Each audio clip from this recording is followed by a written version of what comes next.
যিনি সচ্চিদাময় বিগ্রহ, যিনি সর্ব কারণের কারণ, এই অনন্ত কোটি বিশ্ব ব্রহ্মাণ্ডের প্রত্যেকটি জীবের মাঝে যিনি অবস্থান করছেন পরমাত্মা রূপে, সেই পরমাত্মা রূপে ভগবানের শ্রীপাদ পদমে জানাই শত সহস্র কোটি প্রণাম। আমার গুরুবর্গের আতুল শ্রীপাদ চরণ স্মরণ করে শুধু তাই নয়, আজকের এই মহতী অনুষ্ঠানে দূর দূরান্ত থেকে আগত ভক্তবৃন্দ, সাধুগুরু বৈষ্ণব এবং কৃষ্ণ রসামৃত শুধু আস্বাদনকারিণী ভক্তিমতী মাতৃমণ্ডলী সকলের আতুল শ্রীপাদ পদমে জানা এই অধমার পক্ষ থেকে এবং আমার এই ক্ষুদ্রাতি ক্ষুদ্র সম্প্রদায়ের পক্ষ থেকে শত সহস্র কোটি দণ্ডবোধ প্রণাম।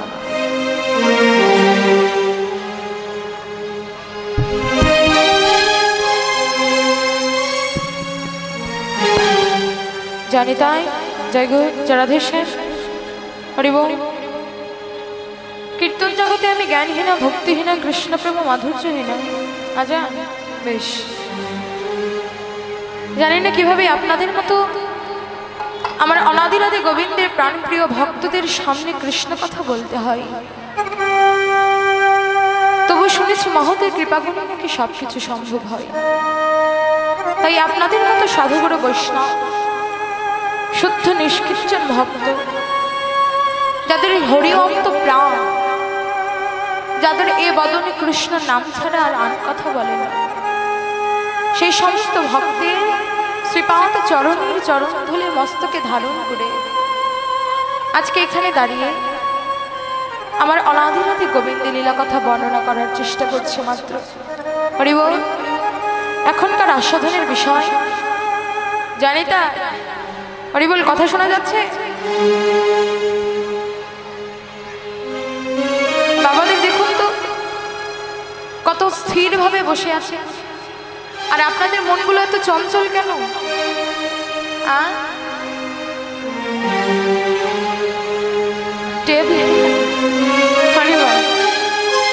তাহলে কথাটা আগে বললে আমি একটু আঠা নিয়ে আসতাম, সবার একদম ঠোঁটে লাগিয়ে দিতাম, আর কেউ কথা বলতো না। হরি বল। জানি তাই মায়ের, এই যে আমার দিকে একটু তাকা। হরে কৃষ্ণ। কই সবাই তাকাচ্ছেন না তো? বেশ, একটু আগে যে লীলাটি আস্বাদন করলেন, লীলার নাম কি গো?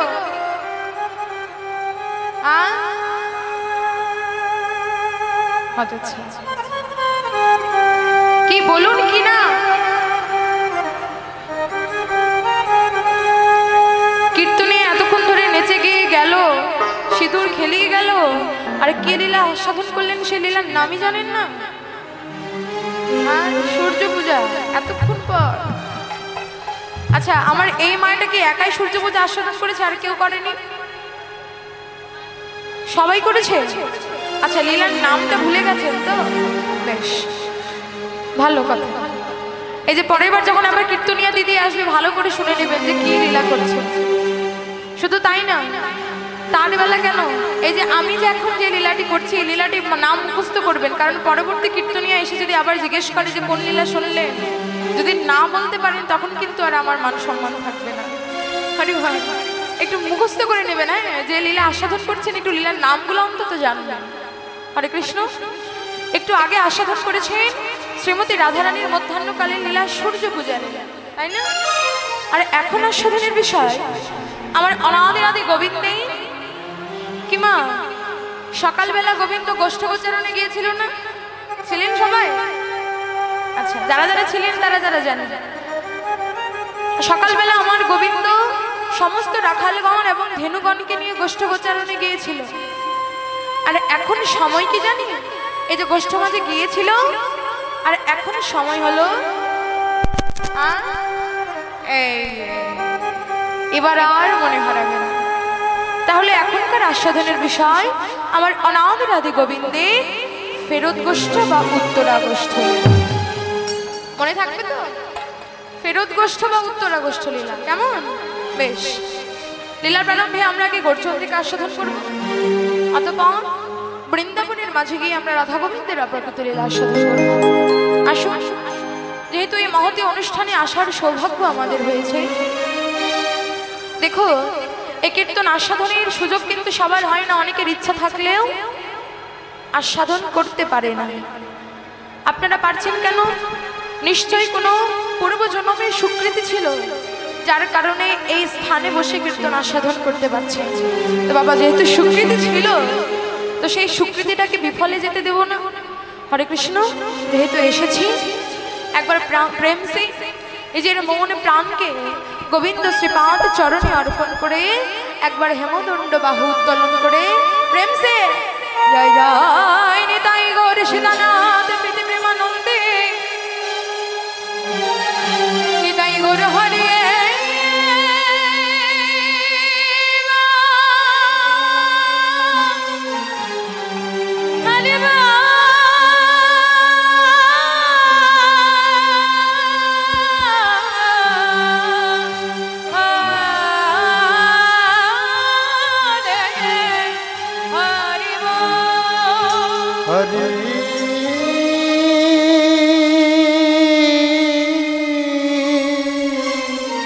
हरि हरि हो कि बशूर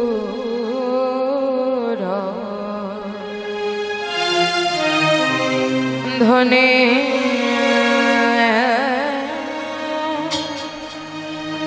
सुरध्वनि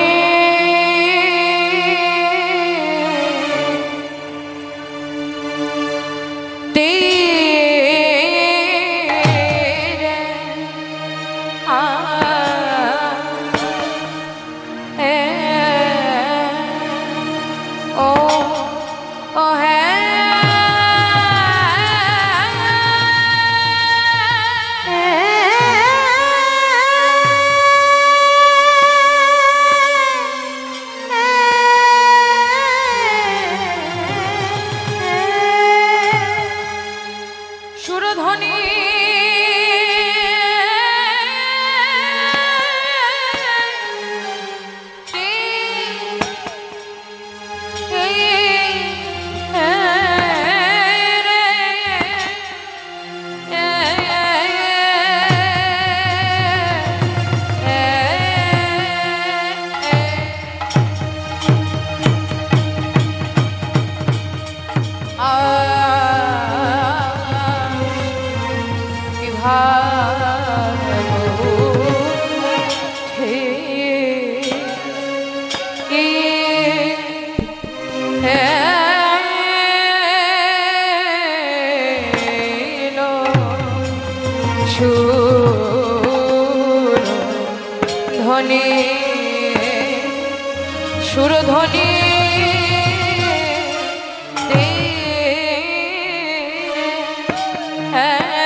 উদয় হলো আমার সুরধনির তীরে মরি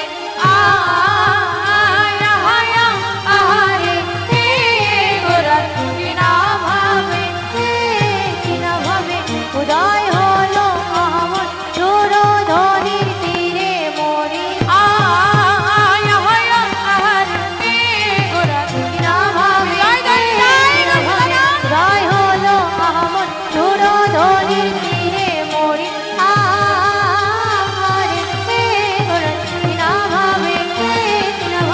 উদয় হলো আমার সুরধনির তীরে মরি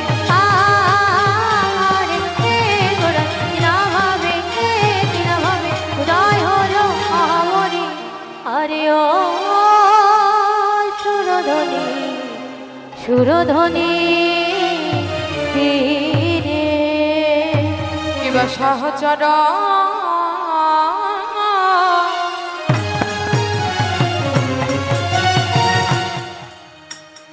গণ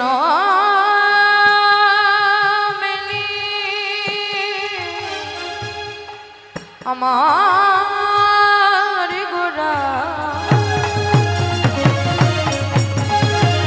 আহামরি রে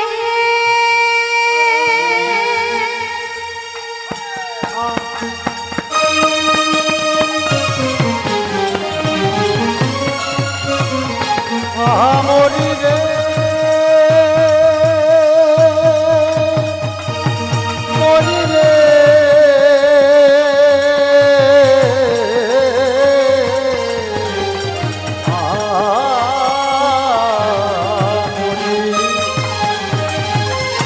ওরে কিবা সহচর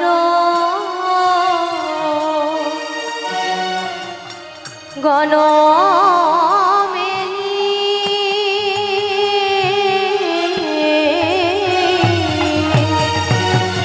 আমার গোড়া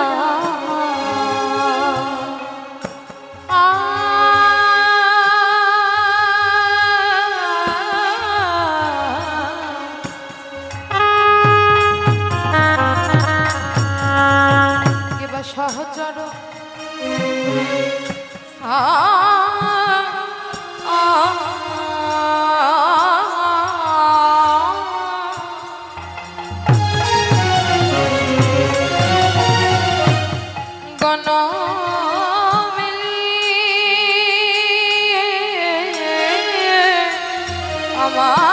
আমার গোড়া কিবা সহচর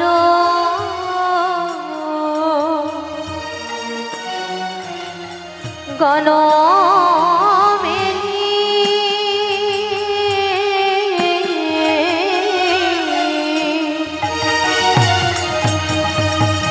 আমার গোড়া কিবা সহচর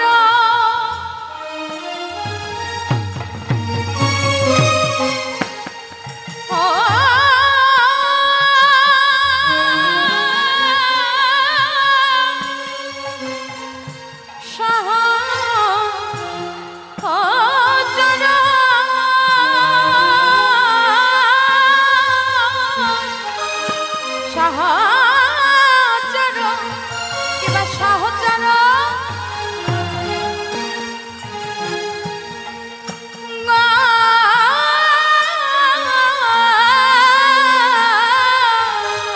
কিবা সহচর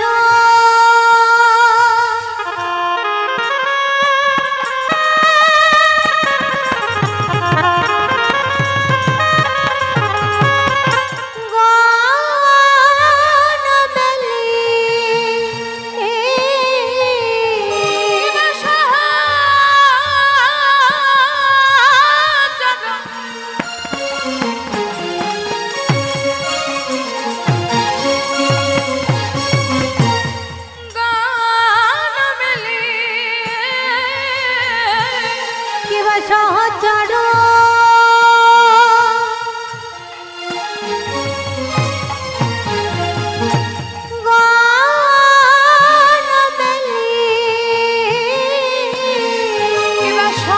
জনমলি আনন্দে আনন্দে বিভরা শিবা সহচর গণমেলি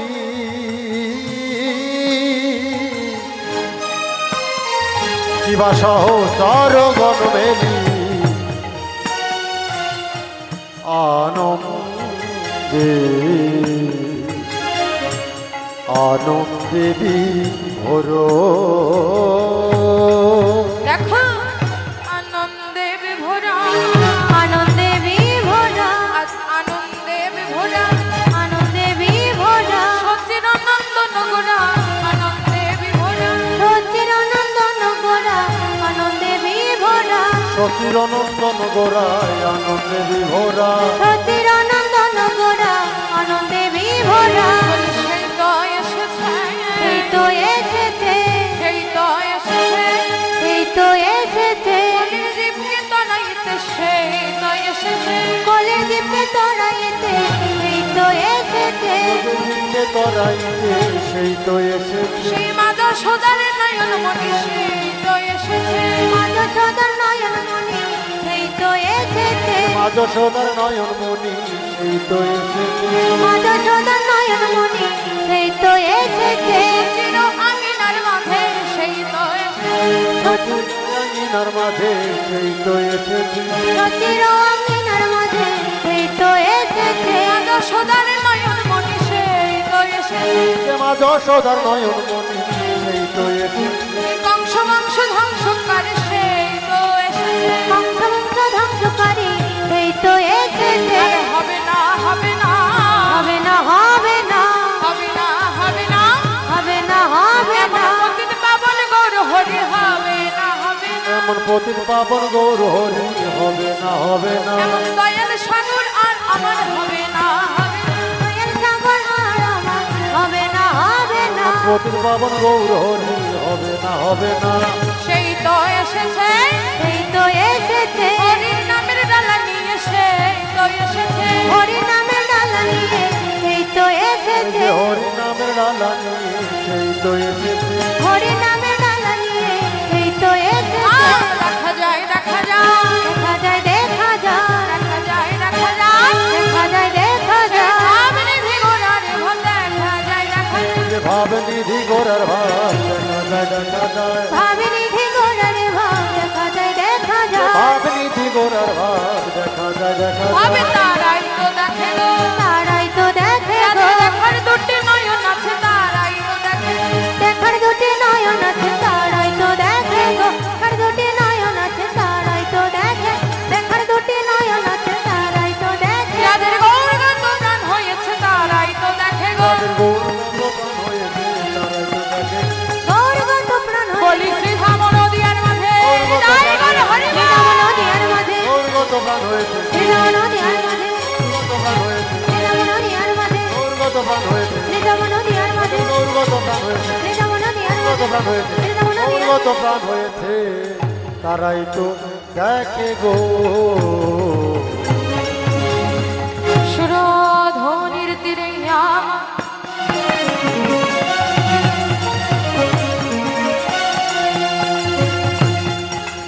গৌর কিশোর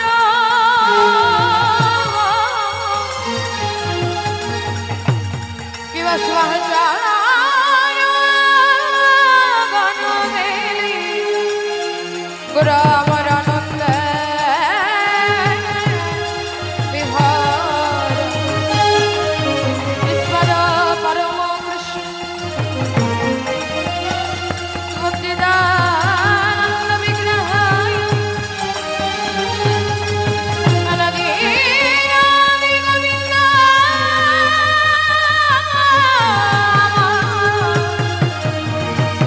সর্বকারণে কারণ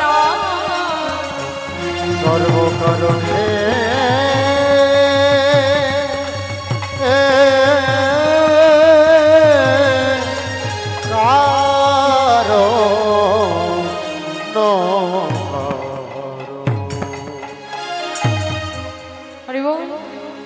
সুরধনির তীরে আজ গৌর কিশোর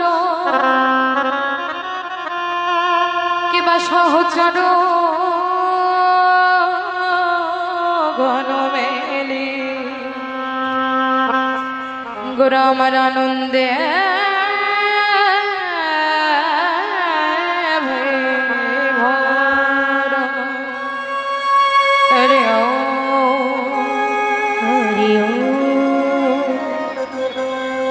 আজ সুরধনির তীরে আমার সেই পতিতে পাবন গৌরহর, যিনি অখিল রসামৃত সিন্ধু,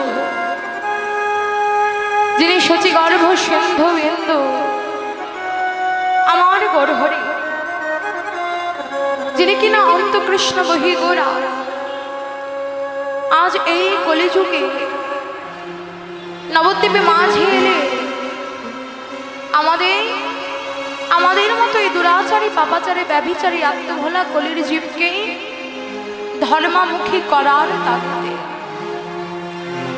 আমাদের মতো কলিহত জীবকে উদ্ধারের তাগিদে ভগবান আজ দিনহীন কাঙাল হয়ে আজ এই ধরা মাঝে এলে। সেই ভগবান আজকে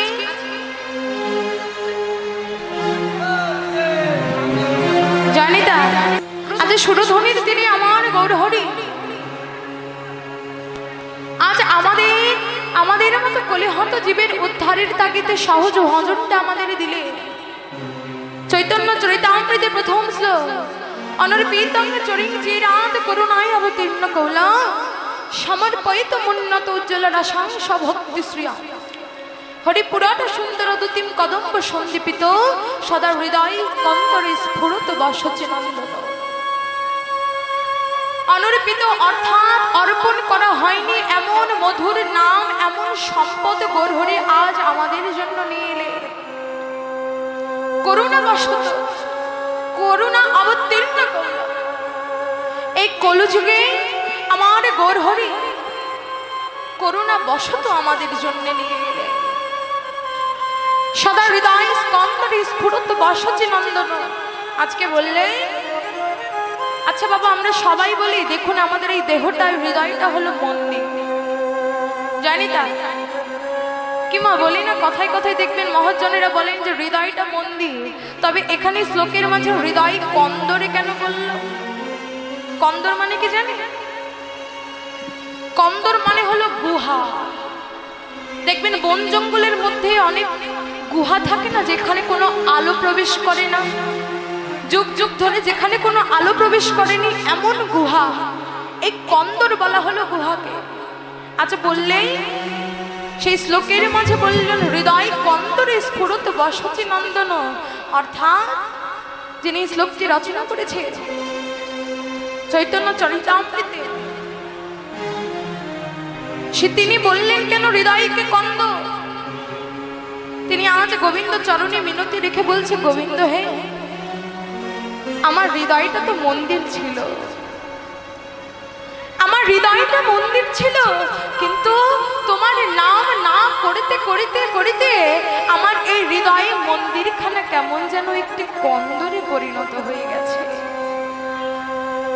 আমার এই হৃদয় মন্দিরখানা আজ যেন একটি গুহার মতো হয়ে গেছে, যে গুহার মধ্যে কখনো কৃষ্ণ নামের আলো প্রবেশ করে না। আমাদের মতো কলিহত জীবের প্রত্যেকটা হৃদয়কে কন্দর রূপে বর্ণনা করলে, আর সেই কন্দর মাঝে হরি নামের প্রদীপের শিখাটাকে এনে দিলে না আমার শ্রীমান গৌরাঙ্গ সুন্দর, আমার শ্রীমান গৌরাঙ্গ সুন্দর, তিনি আজ কলিযুগের মাঝে এসে আমাদের এই হৃদয় রূপী গুহাটার মধ্যে একবার হরিনামের প্রদীপটা প্রজ্বলিত করে দিলে। জানি তা মাগো, আমরা এই জগতের মাঝে এসেছি যেদিন মাতৃ জঠরে ছিলাম, মায়ের গর্ভে ছিলাম, সেদিন নারীদের দিয়ে আবদ্ধ ছিলাম, কত কৃমিকীটের দংশনে দগ্ধ হয়েছে, কত কৃমিকীট আমাদের দংশন করেছে। সেদিন প্রভুকে ডেকে বলেছিলাম, প্রভু আমাদের এই মাতৃ জঠর থেকে তুমি মুক্ত করে দাও। এই গর্ভের ভিতর থেকে তুমি মুক্ত করে দাও, এই যন্ত্রণা আর সহ্য করতে পারছি না। সেদিন আমরা গোবিন্দকে প্রতিশ্রুতিবদ্ধ করেছিলাম, গোবিন্দ হে তুমি একবার আমাদের বের করে দাও এই ধরা মাঝে দিয়ে অনবরত তোমার নাম বিনা আর কিছু করব না। কিন্তু হলো কি বাবা, জগতের মাঝে এলাম। সেদিন গোবিন্দ নিজের হাতে তুলে আমাদের এই ধরা মাঝে পাঠালেন। যখনই এই ধরা মাঝে আসলাম, যেদিন থেকে বুঝার জ্ঞানটা হয়েছে, বাবা যাকে প্রতিশ্রুতি দিয়ে এসেছিলাম গোবিন্দ তোমার সেবা ছাড়া কিছু করব না, যাকে প্রতিশ্রুতি দিয়ে এসেছিলাম এই ধরা মাঝে এসে কামনার সংসারে এসে আগে সেই মানুষকে আমরা ভুলে গেলাম, আগে তাকেই ভুলে গেলাম, তার দেয়া প্রতিশ্রুতির কথাই ভুলে গেলাম। এহ জগতের মাঝে আমাদের মতো মনুষ্যদের কর্ম কি? মহাজনে ডেকে বললেন, জীব নিত্য কৃষ্ণ দাস। বাবা আমাদের কর্মটাই হলো কৃষ্ণের সেবা করা, কর্মটাই হলো গোবিন্দের দাসত্ব করা। তাই বলে অনেকে বলবেন সংসার আদি ফেলে দিয়ে কি এখন শুধু হরিনাম করব? বাবা তা তো বলেনি। অন্যান্য যুগে যারা যোগী ছিলেন, মুনি ছিলেন, তারা ধ্যান করতে, সংসারাদি কর্ম ফেলে দিয়ে সন্ন্যাস ধর্ম গ্রহণ করে তারা বন মাঝে ঘুরে ঘুরে বেড়াতে বছরের পরে বছর। কিন্তু কলিযুগে কি এমন সম্ভব বাবা? আচ্ছা বলুন তো, কেউ যদি সংসার পরিত্যাগ করতে চায়, বনে জঙ্গলে থাকতে চায়, আচ্ছা বাংলাদেশে কি এমন বন আছে যেখানে থাকা যাবে? চারিদিকে এমন, বাংলাদেশে এমনি তো গাছপালার সংখ্যা কম, আর যত বন ছিল আস্তে আস্তে তা কেটে কেটে কি বাবা ধ্বংস করে দেয়া হচ্ছে। একমাত্র সুন্দর বন ছাড়া আর তেমন বড় বন নেই। এখন কেউ যদি বনে গিয়ে রাত কাটাতে চায় তাহলে সুন্দর বন ছাড়া গতি নেই বাবা। এহ কলিযুগে জানি, তাই এহ কলিযুগে এমন কথা বলছেন সংসারের মধ্যে থেকেই হরি ভজনা করা যায়। কিন্তু আমাদের সমস্যা কি জানেন বাবা? বললেন জীব নিত্য কৃষ্ণ দাস। যেদিন থেকে আমরা কৃষ্ণ শ্রীপাদ চরণ ত্যাগ করে আমরা মায়ার দাস হলাম, সেদিন থেকে আমাদের নিজের আত্মস্বরূপটাকে আমরা ভুলে গেলাম। দিনের পরে দিন যাচ্ছে, আমরা মায়ার দাসত্ব করে যাচ্ছি। একবার ভেবে দেখো, মায়ার দাসত্বই যদি না করব, দেখবেন আশেপাশে অনেকজনে দাঁড়িয়ে আছে, বসে আছে অনেক দূরে, তাদের মন চাচ্ছে এখানে আসবো কিন্তু আসতে পারছে না। কেন? বললেন মায়া। অনেকে আছেন বাড়িতে মনে করছেন আসবো কীর্তন আসরে একটু হরিনাম আস্বাদন করবো, কিন্তু আসতে পারছে না। কেন? মায়া টেনে ধরেছে। যে এহ জগতের মাঝে মায়ার শৃঙ্খলকে অতিক্রম করা বড় কঠিন, মায়ার শৃঙ্খলকে ভঙ্গ করা বড় কঠিন। কেমন জানি? এহ জগতের মাঝে মায়াটা কেমন দেখো।